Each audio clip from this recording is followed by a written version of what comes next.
A lot of pain, a lot of despair, a lot of violence in America. Again, last night in New York City, the iconic Macy's department store was breached. I saw video of looting taking place in the streets of Manhattan, the big fancy Apple store, the glass doors shattered. In Las Vegas, a police officer was struggling with a suspect, and somebody else came up behind that officer, shot him in the head. That officer is reportedly on life support as we speak. 4 officers shot in St. Louis. Police officers and first responders all over America are under siege. It sort of feels like one of those Hollywood movies, like The Purge. And the president is, of course, trying to navigate this country in a way that very few presidents have ever been challenged. The president was mocked and taunted for supposedly hiding in the White House. So yesterday he came out from the White House, addressed the nation, and talked about his responsibility to keep Americans safe. The president from the Rose Garden talked about mobilizing all available federal resources, civilian and military. A lot of people are expecting that he is going to invoke the Insurrection Act, which I cannot imagine why governors or mayors or anybody would object to the U.S. military assisting law enforcement to protect and keep people safe. Here's what the president said yesterday from the Rose Garden.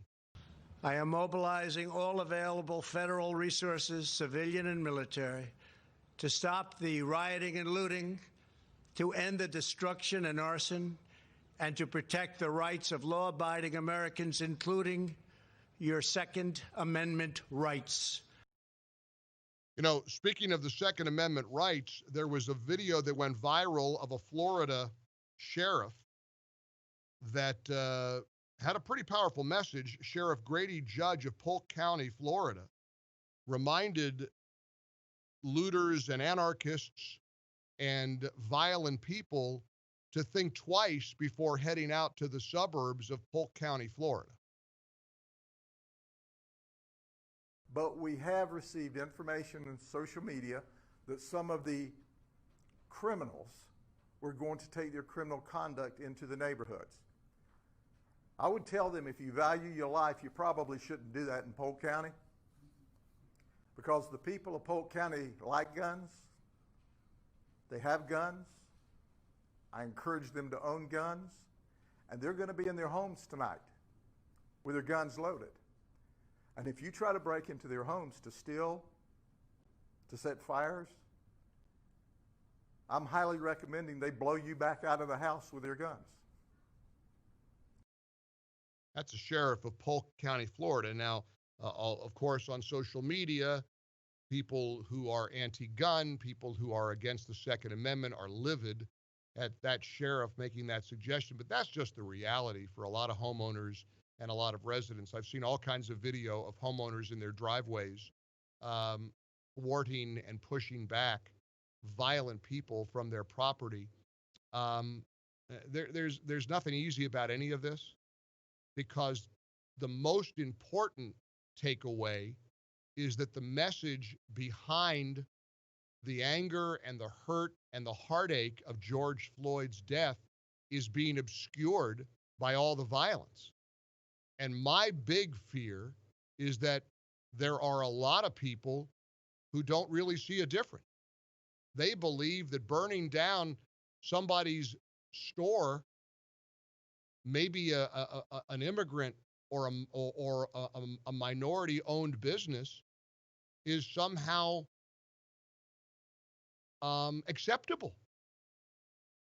I'm afraid that there are peaceful protesters who really don't mind the threat that the White House was under and continues to be under, frankly.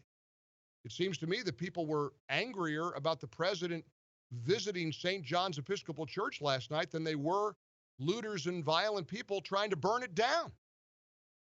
And that's a very bitter pill to swallow. This is a historic church.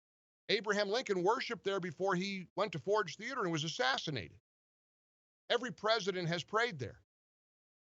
Trump went over there and held up a Bible, his Bible apparently, and the left went crazy.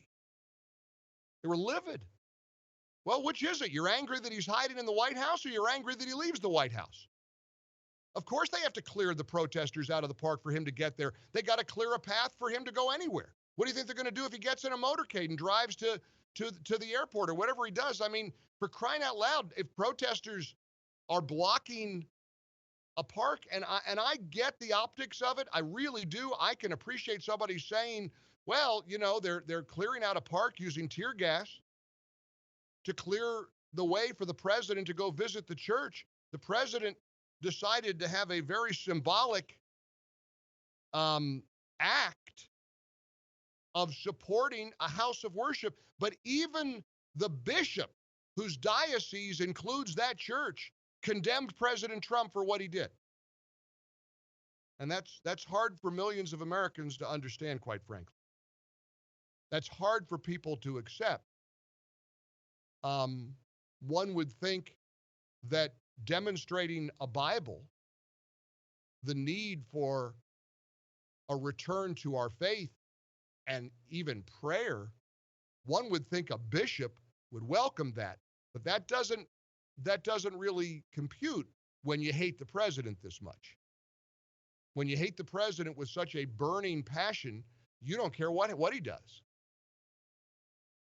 You're going to complain if he's in the White House, hiding in the bunker, as people have liked to put it. You're going to complain if he comes out and delivers an address to the nation of trying to keep America safe. There's nothing he can do. We know what Trump haters expect. They don't even want him to be defeated on November 3rd. They want him to just quit. They want him to resign right now. And anything short of that is unacceptable. And I challenge Trump haters who are listening to this show to tell me that I'm wrong. You don't want to wait for the election. If you did, why would you want to have this kind of a reaction to the president supporting St. John's Episcopal Church? The president could invoke the Insurrection Act. It makes no sense to me, quite frankly, what the delay is. And we're going to break this down for you in just a moment, what the Insurrection Act means. It was signed into law by President Thomas Jefferson all the way back in 1807. The president seems to suggest that he's doing just that, short of in the formality of invoking the Insurrection Act. Here's what the president said yesterday. If a city or state refuses to take the actions that are necessary to defend the life and property of their residents, then I will deploy the United States military and quickly solve the problem for them. Do you know how many governors have already lined up to say thanks but no thanks? Start with New York Governor Cuomo. Apparently went on CNN and said, nope, not here. As if the NYPD can't use the help.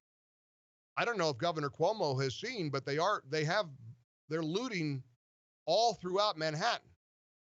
They're breaking into stores, stealing Apple computers and Nike shoes and Louis Vuitton bags. They're breaking down order and law. Governor of Illinois said apparently the same thing. These Democrat opponents of the president are lining up in unison to say no to any assistance to try to keep communities safe. And that's enormously frustrating to me. Our number is 1-800-655-MIKE. We're going through a very, very dark, difficult chapter in our nation's history.